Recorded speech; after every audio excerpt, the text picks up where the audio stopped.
Imagine finding yourself in a loving relationship that suddenly feels off. You trust your partner deeply, but something doesn't add up. Conversations seem shorter, affection feels forced. And then a devastating truth emerges. What would you do if the person you believe to be your soulmate betrayed that trust but begged to stay in your life? This is a tale of heartbreak, resilience, and self-discovery that might resonate with many who have walked the thin line between love and pain. For months, our relationship felt different. It wasn't a drastic change, but subtle, the kind of shift you might dismiss as stress or a busy schedule. Conversations became less frequent, and her affection felt rehearsed. Almost like she was checking off a box rather than expressing genuine emotion. At first, I thought I was overthinking it, attributing the changes to my demanding travel schedule. My girlfriend, 25F, and I, 24M, were in what I believed to be a committed and stable relationship. But as time went on, the cracks became more noticeable. I had been traveling extensively for work, spending weeks at a time in different cities and states. During these trips, I made an effort to stay connected, sending texts, calling when I could, and sharing little details about my day. Her responses, however, often felt delayed or perfunctory. What once were long, heartfelt calls were now brief exchanges, often interrupted by her other commitments. Still, I convinced myself that it was just the strain of distance taking its toll. After all, loyalty is the foundation of love, right? Things started to feel more unsettling when she mentioned a new male coworker in passing. She spoke of him casually, noting that they worked closely on projects. At first, it didn't bother me. I'd always prided myself on being a trusting partner. My past experiences taught me that jealousy only bred toxicity, so I gave her the benefit of the doubt. But as time went on, the way she talked about him began to change. His name came up more often, not just in the context of work but in stories about her day. "He's hilarious," she'd say, or "he's so good at what he does." Little compliments that seemed harmless but left a lingering unease. The real turning point came during a trip to visit my family. It was supposed to be a time for us to reconnect and enjoy each other's company, but something felt off. Her phone would buzz constantly, and she'd step away to take calls. When I asked who it was, she'd reply nonchalantly, "Oh, it's just work stuff." One day, curiosity got the better of me, and I glanced at her screen as she was texting. I noticed the coworker's name and a string of messages that didn't seem strictly professional. The final straw was when her coworker called her every single day during our family trip. Each call lasted for over an hour, and the conversations were punctuated by laughter and a tone of familiarity that felt out of place. This wasn't just a colleague. When I saw a text from him that ended with a kissing emoji, it felt like a punch to the gut. My mind raced with questions. Was I imagining things? Was I being overly sensitive? Or was this a betrayal unfolding right in front of me? I wanted to confront her immediately, but fear held me back. What if I was wrong? What if I destroyed our relationship over a misunderstanding? Love often blinds us to the reality staring us in the face. So, I swallowed my doubts and tried to push them aside, hoping that my instincts were mistaken. Deep down, though, I knew something was wrong. The foundation of trust that I'd always believed in felt like it was starting to crack beneath me. I couldn't hold back any longer. Her growing emotional connection with someone else felt like a betrayal of our bond. It wasn't just about the messages or calls anymore. It was about the trust we'd built over the years that now felt fractured. One evening, as we sat on the couch watching a show we used to enjoy together, I turned to her and asked, "Do you still love me?" The words hung in the air, heavy with the weight of my doubt. Her response was a mixture of sweet reassurance and deflection. "Of course, I love you," she said. Her eyes meeting mine briefly before shifting away. She reached out to hold my hand, her touch warm but somehow distant. "We've just been under a lot of stress lately. Things will get better. We can fix this." Her voice was calm, almost too calm, as if rehearsed. I wanted to believe her, but something in me felt uneasy. Trust, once shaken, is hard to rebuild. Over the next few days, her actions seemed designed to reassure me. She'd initiate conversations more often, cook my favorite meals, and cuddle closer at night. But there was an undercurrent of avoidance that I couldn't ignore. When I brought up the calls and texts again, she'd dismiss them with a casual, "It's nothing. We're just friends." Her tone was light, almost dismissive, as if to say my concerns weren't worth the discussion. As the weeks passed, I wrestled with conflicting emotions. On one hand, I wanted to trust her. I wanted to believe that the foundation of our relationship was strong enough to withstand this storm. On the other hand, I couldn't shake the growing weight of distrust. Every time her phone buzzed, she'd hug me tenderly but avoided direct apologies. Her embrace felt comforting in the moment, but the absence of an apology gnawed at me. It wasn't just the lack of words, it was the lack of acknowledgement. She acted as if her actions were inconsequential, as if I should just move past them because she said so. Her deflection made me question whether she truly understood the depth of my hurt. One night, as I lay awake next to her, I found myself replaying our conversations in my head. Her reassurances, though sweet, felt hollow. They lacked the weight of accountability. It dawned on me that trust isn't just about believing someone won't betray you. It's about feeling secure enough to be vulnerable with them, knowing they won't dismiss your pain or diminish your feelings. Yet, I couldn't shake the hope that things might still work out. Love, after all, has a way of blinding us to reality. But as I watched her sleep peacefully beside me, I couldn't help but wonder, was she at peace because she believed we were okay? Or because she knew she was keeping her secret safe? One evening, after an emotionally charged conversation that felt like it lasted an eternity, she finally admitted to her emotional infidelity. The words tumbled out of her mouth in a tone so matter-of-fact that it almost didn't register at first. "It's easy to forget your partner when they're not there," she said. As if it were a universal truth, as if I should nod along in agreement. Her face was calm, her posture relaxed, as though this was some trivial confession instead of the devastating bombshell it was. I stared at her, stunned. "Forget me?" I repeated, my voice cracking. The room seemed to close in around me, the air heavy with betrayal. "How can you say that? Forgetting your partner doesn't justify running to someone else." My voice rose with each word, the raw emotion finally breaking free. She sighed, not in remorse but in frustration. As if I was being unreasonable. "It wasn't like that. You don't understand how lonely it gets when you're gone. It wasn't serious, it just happened." "It just happened?" I repeated, incredulous. "So, you're telling me that hours of phone calls, affectionate texts, and a kissing emoji just happened? Do you even hear yourself?" My voice was trembling, the fury barely contained. Her expression turned defensive. "You're making it sound worse than it was. He's just a friend." "It wasn't physical," she shot back, her voice sharper now. "I didn't cheat the way you think I did." "Not physical? So what?" I retorted. "You shared parts of yourself with him that should have been mine. You let him replace me emotionally, and you think that's not a betrayal? Do you even know what this feels like?" I could feel my chest tightening, the anger and hurt colliding into an unbearable storm inside me.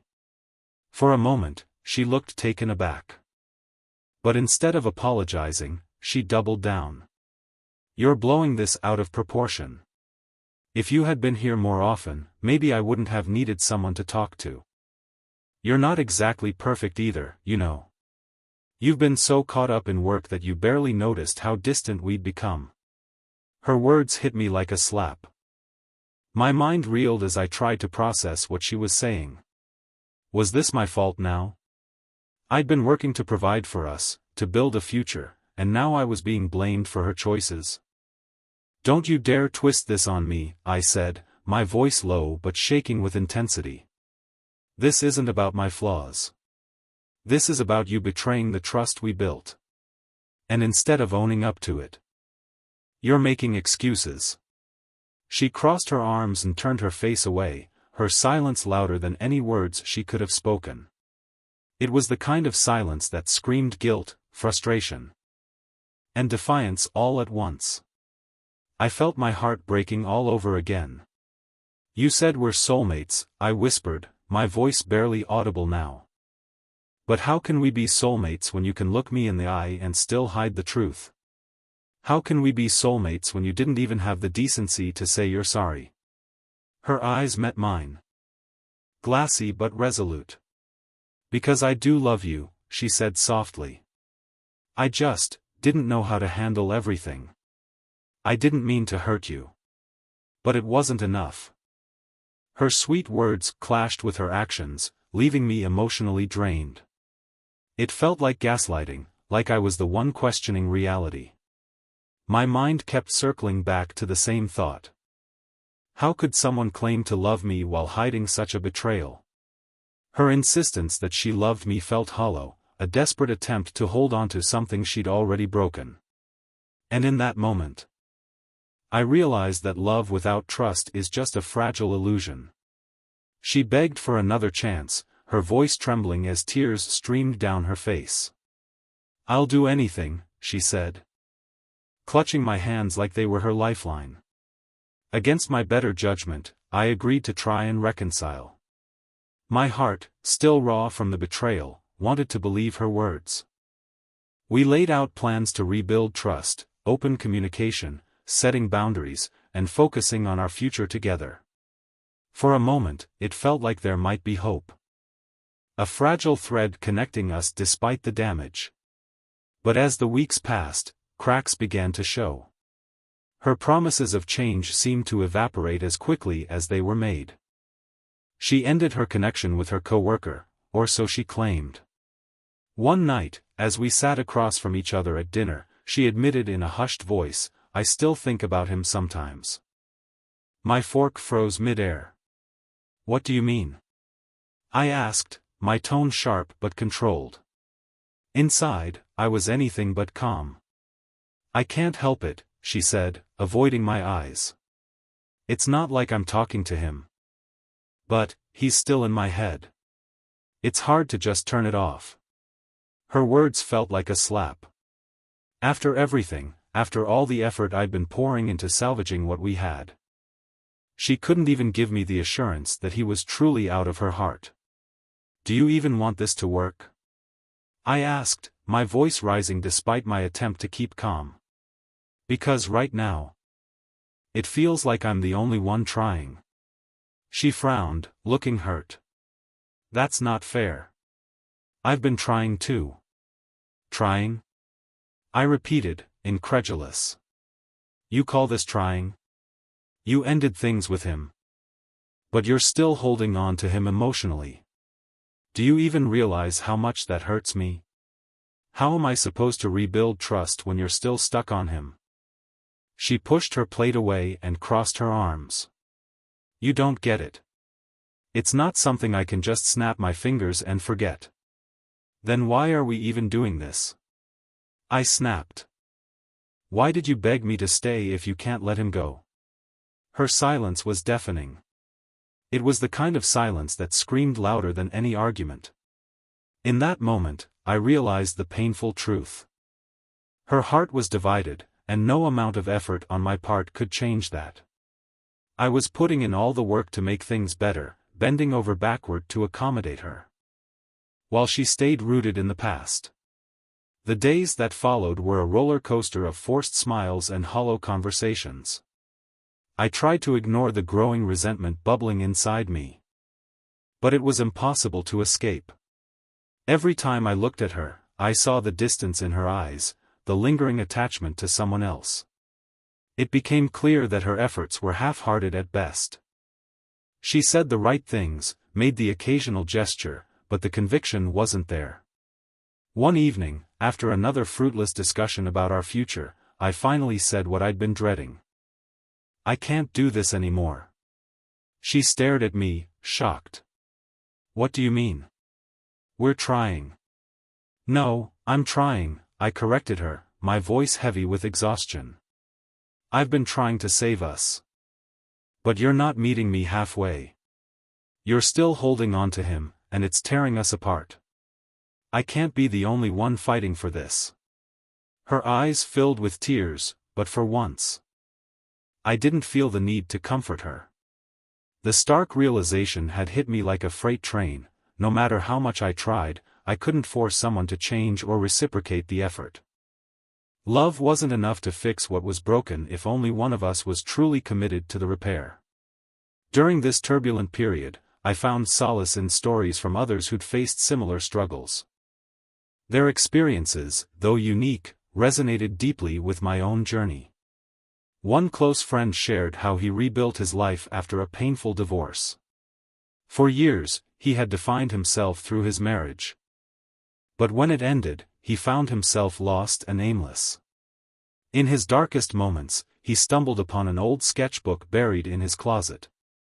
What started as a casual doodle to pass the time soon turned into hours spent immersed in art. Over time, he discovered a talent he never knew he had, creating pieces that reflected his emotions. His art not only healed him but also gained recognition, with one of his paintings even being displayed in a local gallery. Another acquaintance had turned heartbreak into a platform for helping others. After her long-term relationship ended abruptly, she found writing to be a therapeutic outlet. Initially, it was just a private journal filled with raw, unfiltered emotions. But as she processed her pain, she realized her experiences could resonate with others. She launched a blog, sharing personal stories and practical advice for navigating the complexities of relationships. Her authenticity and vulnerability struck a chord, and her blog quickly gained a loyal following. Today, she's a sought-after speaker on emotional resilience, and her journey has inspired countless others to embrace their own healing. These stories were a lifeline for me, showing me that pain wasn't an endpoint but a starting point for something new. I began to look inward, asking myself tough questions: who was I outside of this relationship? What passions had I neglected in favor of maintaining a bond that was no longer serving me? Inspired by the resilience of those around me, I decided to channel my energy into self-growth rather than dwelling on the past. I started small, picking up hobbies I'd abandoned over the years. I dusted off my guitar and let music fill the empty spaces in my days. I signed up for a fitness class, finding strength in both body and mind as I pushed myself further than I thought possible. I even began journaling, not just about the pain but also about the little victories and moments of clarity that came with each passing day. One of the most profound lessons I learned during this time was the importance of community. I reached out to old friends I'd lost touch with, reconnecting over shared memories and mutual support. I joined an online forum where people shared their stories of heartbreak and healing. Reading their posts and engaging in conversations reminded me that I wasn't alone. That countless others had walked similar paths and emerged stronger on the other side. These connections and pursuits didn't erase the pain, but they gave it purpose. Each step I took towards rediscovering myself felt like reclaiming a piece of my identity. I realized that while heartbreak can shatter your world, it can also clear the way for something beautiful to grow in its place. Eventually, I couldn't ignore the red flags that had been waving in front of me for months. Her inability to communicate her needs in a straightforward way often left me guessing, as though I were expected to decipher a language I didn't understand. Every conversation felt like walking on eggshells: one wrong step, and we'd spiral into misunderstandings. The emotional exhaustion was palpable. Her constant craving for validation became another glaring issue. It seemed as though no matter what I said or did, it was never enough. Compliments, gestures, And reassurances felt like pouring water into a bottomless well. It wasn't just about seeking comfort in me, it extended to how she sought attention from others. The emotional affair with her co-worker was proof of that, a symptom of something deeper that no amount of effort on my part could fix. Then there were the broken promises, words spoken with conviction but never backed by action. "I'll work on us," she'd say, but the effort never came. "I'll stop thinking about him," she'd insist. But her lingering attachment to the past spoke louder than her assurances. Each unfulfilled promise chipped away at what little trust remained, leaving behind a relationship that felt more like a charade than a partnership. Breaking up was bittersweet but liberating. The decision didn't come easily.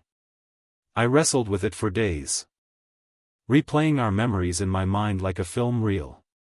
There were moments of laughter, intimacy, and connection that made me question whether I was making the right choice. But each time, the weight of her actions and the strain of our unresolved issues reminded me why we couldn't go on. The final conversation was raw and unfiltered. "I can't do this anymore," I told her, my voice steady but laced with pain. "I've tried, and I've given it everything I have, but it's not enough. We're not enough." She looked at me, her eyes filling with tears. "I don't want to lose you," she whispered, but even in that moment, I could see the truth. Her words carried sorrow, but they lacked the conviction to change. Deep down, I think she knew it too. The days following the breakup were a whirlwind of emotions. There was relief, a sense of freedom from the constant tension and doubt. But there was also grief. A deep sadness for what we had once been and what we could never become. I'd loved her deeply, and a part of me always would, but love isn't enough when trust and effort are missing. In the quiet moments after she left, I sat alone in our apartment, surrounded by the remnants of our life together. Pictures on the walls, shared trinkets on the shelves, and the lingering scent of her perfume all served as reminders of what we'd shared. But instead of feeling overwhelmed by loss, I felt a strange sense of closure. I realized that letting go wasn't just an end, it was a beginning. Breaking up taught me that love, while powerful, cannot be the sole foundation of a relationship. Without trust, communication, and mutual effort, even the strongest feelings can crumble. And as painful as it was, walking away was the first step toward rediscovering myself and creating space for a future built on something stronger. Through this journey, I discovered invaluable truths. Self-love is essential. Seeking validation from others is fleeting. True acceptance comes from within. Boundaries matter, it's crucial to set and enforce boundaries to protect your mental health. Control what you can. You can't control someone else's behavior, but you can control your reaction. Love is not enough, relationships require mutual effort, trust, and communication. Now, I focus on building a future for myself. I've embraced hobbies, spent time with loved ones, and set goals for personal growth. I've also redefined what I want in a partner. Someone who communicates openly, resolves conflicts maturely, and values honesty. Have you ever faced betrayal in a relationship? How did you handle it? Do you believe trust can be rebuilt after such a breach? Share your thoughts in the comments below. Let's create a dialogue to help others navigate their own challenges.